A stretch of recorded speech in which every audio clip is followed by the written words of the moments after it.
ZEE5 पर पूरा episode free में देखने के लिए नीचे डिस्क्रिप्शन में दी गई लिंक पर क्लिक करें। चोट सबसे ज्यादा मुझे लगी थी मयंक, मुझे। और तुम चारू को सॉरी बोल रहे हो। मेरी फीलिंग्स, मेरा दुख, मेरा दर्द तुम्हारे लिए कुछ भी नहीं। मैं तुम्हारे लिए कुछ भी नहीं, कुछ नहीं।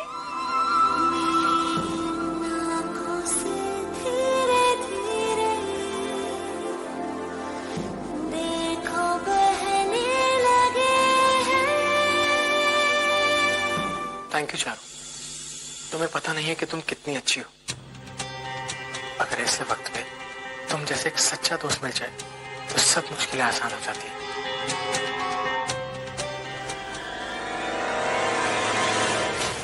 Really Charu, I don't have words कि मैं तुम्हें थैंक्स कैसे बोलूं। अगर सोच के देखो तो तुम मेरे परिवार के लिए हमेशा मौजूद रही हो। That makes you so special, very special.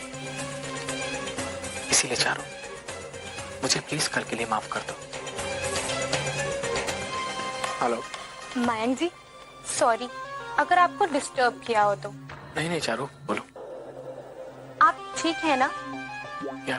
हमने बस आपका हालचाल पूछने के लिए फोन किया। And I am sure Gunjan ने अब तक आपको सॉरी बोल दिया होगा, है ना?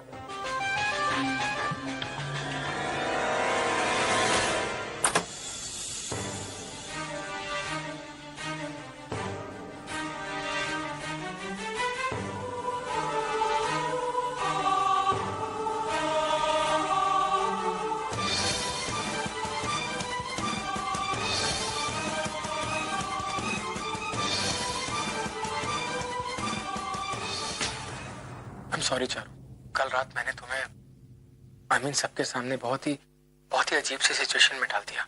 Sorry about that. Oh come on Mayank ji, आपके और हमारे बीच में सॉरी के लिए कोई जगह नहीं है।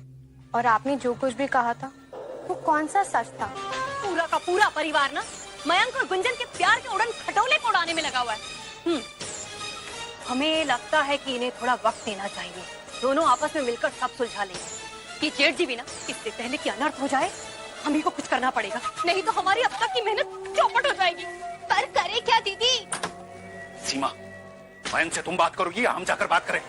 बात क्या बात करेंगे आप उससे? यही कहेंगे ना उसे कि सीधे घर से निकल जाओ। कोई जरूरत नहीं आपको उससे बात करने की। हमारे बच्चे को हमसे अच्छी तरह कोई नहीं जानता। और हाँ, बेहतर यही होगा कि हमारे और हमारे बेटे के बीच में कोई नहीं आए। कोई नहीं का मतलब कोई भी नहीं आएगा। वैसे भी उस नालायक से कौन बात करना चाहता है, लेकिन अपने लाडले को समझा देना, घर में इस परिवार में ऐसे ड्रामे नहीं चलेंगे। हाँ, हम अच्छी तरह से जानते कि असल में ड्रामा कौन कर रहा है।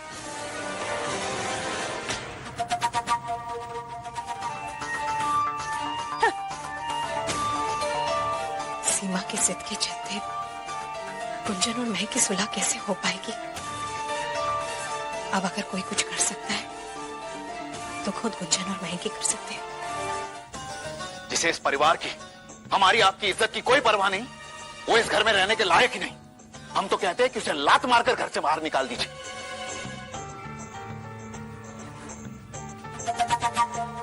अच्छा फर्ज निभाया है घर के बड़े बेटे होने का। अरे शादी नहीं हुई, कोई खिलौना हो गया।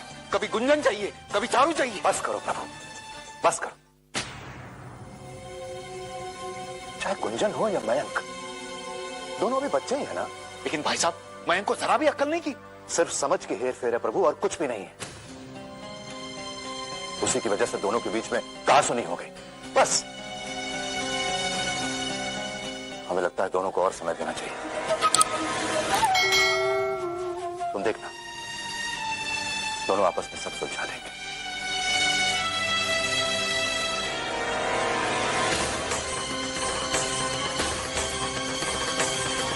अरे उनके घरेलू मामले से हमें क्या लेना देना?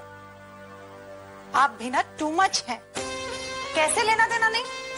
उनके घर की बेटी हमारे घर की बहू बनकर आ रही है और आप हैं कि कह रहे क्या लेना देना? तो सिर्फ वो आ रही है, अपना घर साथ में नहीं ला रही।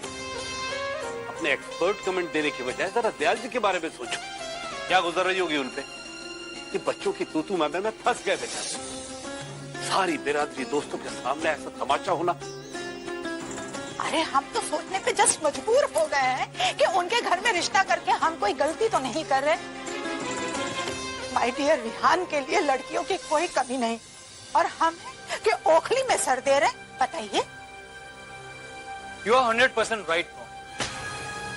क्या मतलब?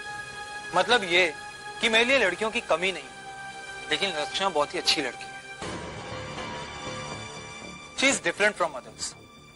मॉम, कॉलेज की सभी चालाक और चंड लड़कियों के मुकाबले ना वो बहुत ही सीधी और स्वीट है, और ये सारे पंगे में उसका कोई कनेक्शन नहीं है मॉम। ये हुई ना अकलमंदों वाली बात। इस पर हम तुम्हें देते हैं दाद। हम मयंक को लेके आते हैं। रहने दो गोपाल, हमारा बच्चा रात भर सोया नहीं, सोचता रहा पूरी रात।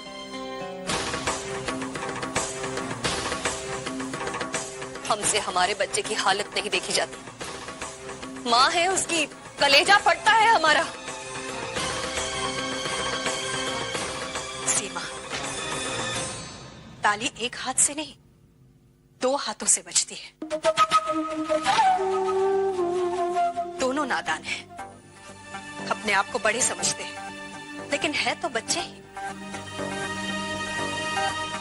कल कितनी आसानी से रिश्ता तोड़ दिया। इस बात का आगे क्या परिणाम होगा इसका अभी अंदाजा भी नहीं है दोनों को। एक सॉरी बोल के बात ठीक नहीं की जा सकती रचना। गुंजन ने गलती की है और उसे मुझसे आके माफी मांगनी चाहिए।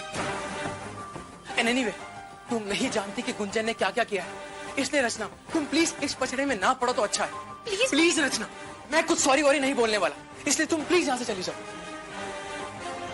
भैया, हमें यकीन नहीं हो रहा है कि आप अपने अहंकार की खातिर प्यार को ठोकर मार रहे हैं।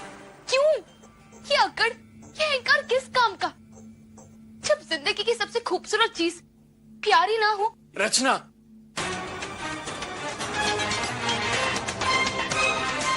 भैया, हमें आपसे बात करनी है। बात कर। नहीं भैया, हमें अभी इसी वक्त आपसे बात करनी है। भैया, आप अपना गुस्सा शरीर पे क्यों निकाल रहे हैं? भैया, हम आपसे बात कर रहे हैं, अब बस भी कीजिए। चलिए हमारे साथ। कहाँ रचना, कहाँ चल? गुंजन के पास।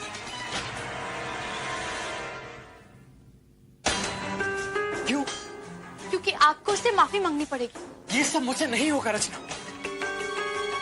क्यों नहीं होगा भैया? आपने उसका दिल तोड़ा है, और आपको पता भी है जब किसी लड़की से ऐसे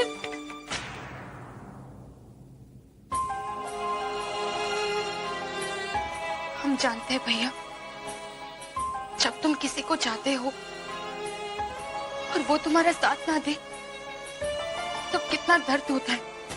प्यार और गुस्से में इंसान कुछ भी कर सकता है। मैं जानती हूँ उसे खुद को बहुत बुरा लग रहा होगा, और वो खुद ही मुझसे आकर माफी मांगेगा, और मैं उसे फौरन माफ कर दूंगी। पक्का? इतना सब कुछ कहने सुनने के बाद भी? हाँ मौसी जी, क्योंकि सेल्फ रिस्पेक्ट और अहंकार के बीच की जो लाइन होती है ना, वो बहुत पतली होती है, और मयंक का और मेरा प्यार हमारी ईगो से कहीं ज्यादा इम्पोर्टेंट है।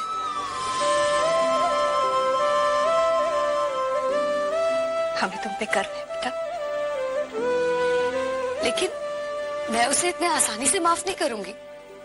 बहुत भाव खाऊंगी मैं, उससे गुस्सा भी करूंगी। सबके सामने जो मन में है कहता चला गया।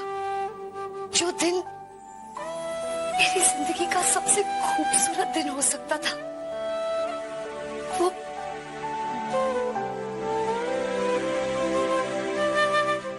लेकिन नहीं। यू नो व्हाट मौसी जी, मैं जानती हूँ कि मयंक मुझसे बहुत प्यार करता है। ZEE5 पर पूरा एपिसोड फ्री में देखने के लिए नीचे डिस्क्रिप्शन में दी गई लिंक पर क्लिक करें।